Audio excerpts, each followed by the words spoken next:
In today's video, we look at what you need to do with your RSP when you turn 71. Conversion into a RRIF. Let's get into it.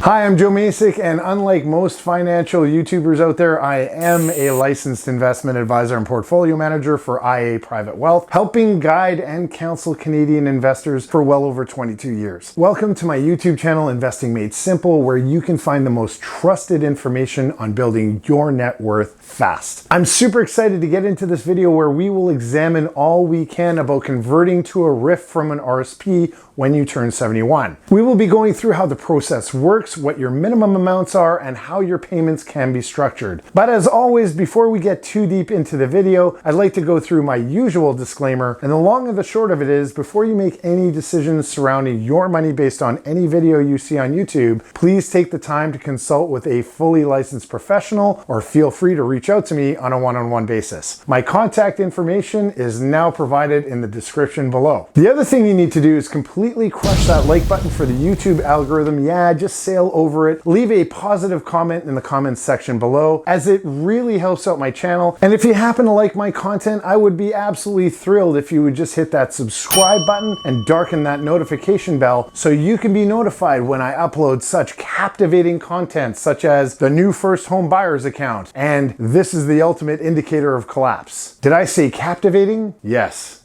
captivating.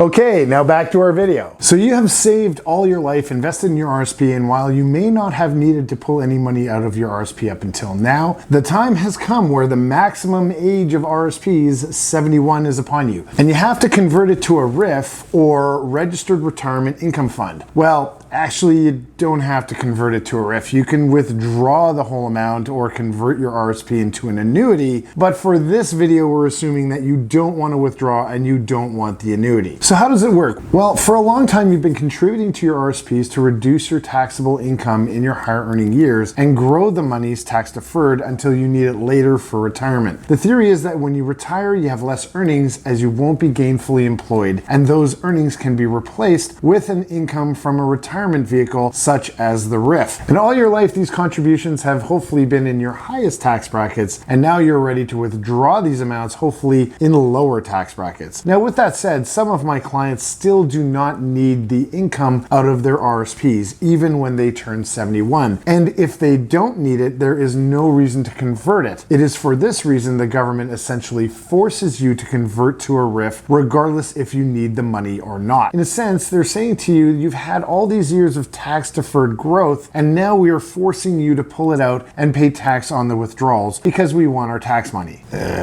So now that you've made peace with the fact that you have to take an income and pay taxes on said income, this all has to be done in the year you turn 71 by December 31st. You have to convert by December 31st in the year you turn 71, not on your birthday like a lot of people think. Why December 31st? Why not on your birthday? Well, first of all, it's far easier for administering your payouts. You see, you have to take a minimum amount of your RRIF out. And the only way to calculate that number is to know what the value of your RRIF is on the 31st of December. Once your account has that value, the next year you will have your minimum amount, which is a percentage of the full amount that you need to take out the following year. Here's an example. Lucy turned 71 March 31st of 2022. Contrary to popular belief, she does not have to convert it on her birthday. She has until December 31st, 2022 to convert her RSP to her RRIF. Her investment advisor portfolio manager contacts her in November to open up her RRIF accounts and move the monies from her RSPs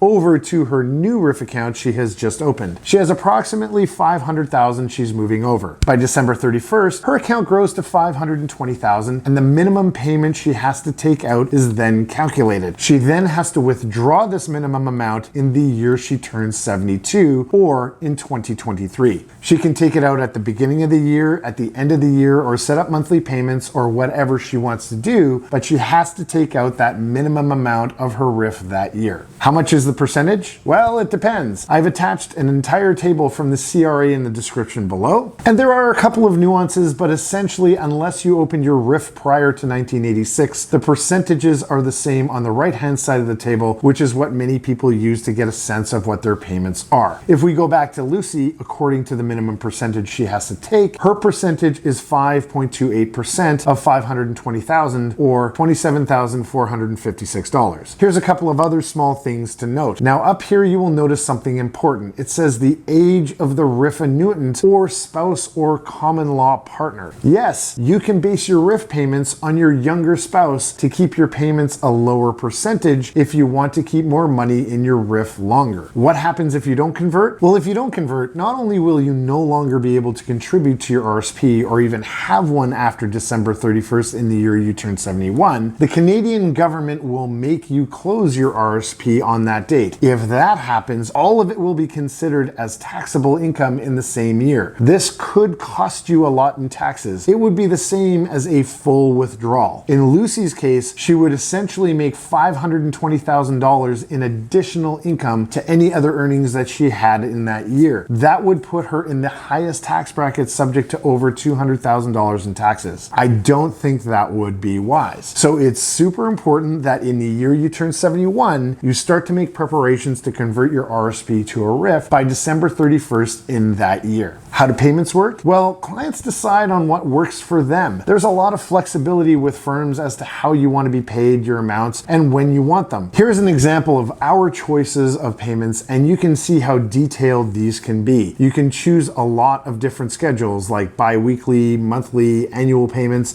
and choose around what day you want them to arrive. What is also important to consider is holidays. So when you're setting up your payments, say monthly, you really want to make sure that you think about holidays, as many payments can fall on holidays that are processed a few days later. So if you're timing your payments with regular expenses, you may want to give yourself an additional 5 to 7 days lead time to account for holidays. Withholding taxes are another thing you're going to want to consider. How much in withholding taxes do you want to take off? There are minimums for lump sum withdrawals. For example, from 0 to 5,000, there's a 10% withholding tax. From 5,000 to 15,000, there's a 20% withholding tax. And over 15,000, it's a minimum of 30%. With many institutions, you can elect your percentage of withholding tax on your regular payments so that come tax time, you aren't faced with an unexpected higher tax bill on earnings from your RRIF. One more important thing to note when transferring your RRIF from one institution to another is if your minimum payment has not yet been paid out or has been partially paid out, when you transfer your assets, the minimum payment will be fully paid out prior to your transfer taking place. So let's use Lucy as an example. She has converted her RRIF and she is elected to take her minimum payment at the end of the year of $27,456. However, she decides in June to transfer her account to another advisor. $27,456 will be paid into her bank account first, minus 30% withholding taxes,